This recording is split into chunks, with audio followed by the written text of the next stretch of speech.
Hi kaibigan, mahal mo pa siya, pero siya, ayaw na. Ang hirap, di ba? Yung bawat gabi, iniisip mo kung saan ka nagkulang, kung bakit siya bumitaw, kung bakit ikaw na lang ang lumalaban.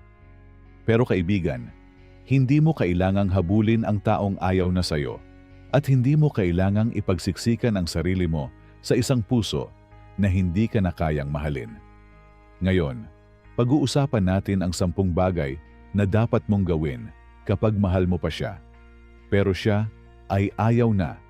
Gamit ang stoic mindset para hindi ka masira, kundi mas lalo kang tumibay. Kung pagod ka nang masaktan at gusto mo nang maging malakas muli, panoorin mo ito hanggang dulo. Bago tayo magpatuloy kaibigan, kung bago ka sa channel na ito, maaaring i-comment mo sa baba kung nasaang lugar ka habang pinapanood mo itong video na ito. At kung gusto mo pa ng Stoic Advice, Tagalog, life advice para sa lalaki, at mindset na nagpapalakas sa aura mo, huwag kalimutang mag-subscribe sa channel na ito. Kaibigan, napakasakit ng sitwasyon kung saan mahal mo pa siya, pero ayaw na niya. Ginawa mo ang lahat. Pinakita mo kung gaano siya kahalaga. Sinikap mong ayusin ang mga bagay. Pero sa huli, hindi na siya bumalik. Hindi na siya nagpapakita ng dating lambing at pinili kanyang iwan. Bakit nga ba nangyayari ito? Kaibigan, madalas hindi mo kasalanan kung bakit siya bumitaw. Minsan, may mga tao talagang hindi ka kayang mahalin sa paraan na kaya mo silang mahalin. Minsan, lumalayo sila dahil gusto nilang hanapin ang sarili nila. At minsan, real talk, hindi nila nakikita ang future kasama ka kahit gaano mo sila kamahal. Ang masakit, naiiwan ka, nagtataka, at tinatanong ang sarili kung saan ka nagkulang. Pero kaibigan, may mas mahalagang dapat kang gawin kesa habulin siya na ayaw na sayo. Ngayon kaibigan, narito na ang 10 bagay na dapat mong gawin kapag mahal mo pa siya, pero siya ay ayaw na. Una, tanggapin ang katotohanan, kahit masakit. Kaibigan, mahirap tanggapin na hindi lahat ng minamahal natin mananatili sa buhay natin. Pero kailangan mong yakapin ang katotohanan para makalaya ka. Hindi mo ito dapat itanggi o takasan, kundi tanggapin na ang sitwasyon ay ganito na ngayon. Ayon kay Marcus Aurelius, "You have power over your mind, not outside events." Hindi mo kontrolado ang desisyon niya, pero kaya mong kontrolin kung paano ka magre-react. Pangalawa, tigilan ang paghabol sa taong ayaw na sayo. Hindi mo kailangan magmakaawa. Hindi mo kailangan ipagsiksikan ang sarili mo sa taong lumayo na. Ang paghabol sa maling tao, paghinto sa sarili mong pag-grow. Ang totoong mahal mo ang sarili mo, kaya hindi ka hahabol sa taong ayaw sayo. Kapag pinipilit mo ang hindi na para sayo, nilalagay mo lang ang sarili mo sa sitwasyong paulit-ulit kang masasaktan. Pangatlo, putulin ang constant contact, kahit mahirap.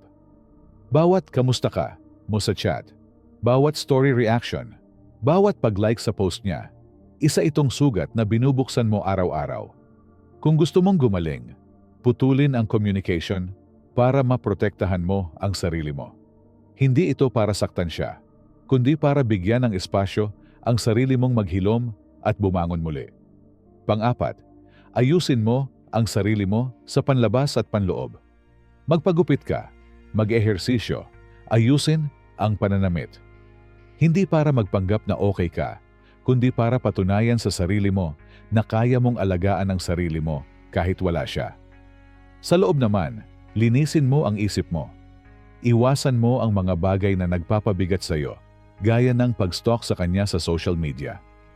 Ayon kay Marcus Aurelius, ang kaligayahan ng buhay mo ay depende sa kalidad ng mga isipan mo. Panglima, huwag mong laging sisihin ang sarili mo. Minsan, iniisip mo, siguro kung mas pogi ako, kung mas mayaman ako, kung mas sweet ako. Kaibigan, hindi mo kailangan baguhin ang buong pagkatao mo para lamang sa taong hindi na nakikita ang halaga mo. May mga relasyon talagang nagtatapos dahil tapos na ang role nila sa buhay mo. Pang-anim, ituon ang oras mo sa mga goals mo. Gamitin mo ang energy na nilalaan mo sa pag-iisip sa kanya para magtrabaho sa pangarap mo. Matutunan ang bagong skills. Palaguin ang income mo. Hindi mo mamamalayan. Habang abala kang ini-improve ang sarili mo, unti-unti ka nang nakakalimot. At kapag ready ka na ulit magmahal, mas handa ka at mas buo ka na. Pang-pito, palibutan mo ang sarili mo ng tamang tao. Iwasan ang mga tropang puro inom, puro baba, at puro drama ang buhay.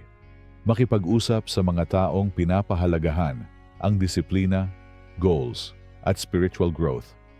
Dahil ang energy ng mga taong kasama mo araw-araw, nahahawa ka. Pang-walo, mag-reflect sa natutunan mo sa relasyon na iyon. Ano ang natutunan mo sa naging relasyon ninyo?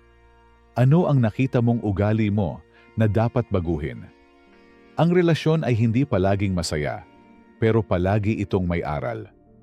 Alamin mo iyon para hindi ka nauulit sa parehong cycle ng sakit sa susunod. Ayon kay Marcus Aurelius, ang paghihigpitan sa aksyon ay nagpapalapit sa aksyon. What stands in the way becomes the way. Ang sakit na ito ang magtuturo sa iyo paano maging matatag. Pang-siyam, panatilihin ang pananampalataya sa sarili mo at sa plano ng Diyos. Hindi mo hawak ang puso ng ibang tao, pero kaya mong hawakan ang sarili mong pananampalataya na darating ang tamang tao para sa iyo sa tamang panahon. Huwag kang mawalan ng tiwala sa sarili mo. Hindi ka minahal noon para lang iwanan ka. Minahal ka noon para ituro sa iyo kung paano ka dapat magmahal ng tama sa susunod.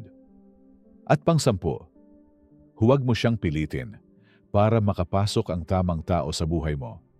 Kapag binitawan mo ang maling tao, binubuksan mo ang sarili mo sa tamang tao na makikita ang tunay mong halaga. Kaibigan, hindi mo kailangan patunayan ang sarili mo sa taong hindi na interesado. Ipakita mo ang best version mo para sa sarili mo, hindi para habulin ka niya, kundi para matupad mo ang purpose mo sa buhay. Ayon kay Marcus Aurelius, huwag mong gastos ng oras sa pag-uusap tungkol sa anong mabuting tao ang dapat. B1.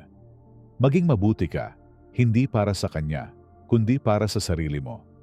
Kaibigan, hindi ka pinanganak para lang habulin ang taong ayaw sa'yo. Hindi sukatan ng halaga mo kung mahal ka ba niya o hindi. Ang sukatan ng halaga mo ay kung paano mo inaalagaan ang sarili mo kahit iniwan ka. Kung mahal mo pa siya, hayaan mo. Hindi mo kailangang ipilit o ipakita sa kanya na mahal mo siya. Ang tunay na pagmamahal, marunong ring bumitaw kapag hindi na ito nakakabuti. Ayon kay Marcus Aurelius, you have power over your mind, not outside events. Realize this, and you will find strength. Hindi mo kontrolado kung aalis siya o mananatili, pero kontrolado mo kung paano ka babangon at magiging mas matatag pagkatapos ng lahat. Kaibigan, kung mahal mo pa siya pero ayaw na niya, ito ang panahon para mahalin mo ang sarili mo. Hindi ito selfishness, kundi self-respect. Hindi mo kailangang baguhin ang sarili mo para mahalin ang taong hindi para sa'yo. Ang kailangan mo lang, ayusin ang sarili mo at maging handa sa tamang oras at tamang tao na darating. Tandaan, ang pag-ibig ay hindi puwersahan. Ang totoong pagmamahal ay dumarating sa katahimikan at sa tamang panahon. Kaibigan, anong hakbang ang pinakatatamaan sa iyo ngayon? I-comment mo sa baba ang salitang "Palalakasin ko ang sarili ko" kung gusto mo nang mag-move on at gustong mag-grow muli sa buhay. At kung gusto mo pa ng Stoic Tagalog advice para sa self-love, moving on, at pagbuo muli ng respeto sa sarili, mag-subscribe ka na sa channel na ito ngayon at i-turn on mo ang notification bell para hindi mo ma-miss ang mga susunod nating videos.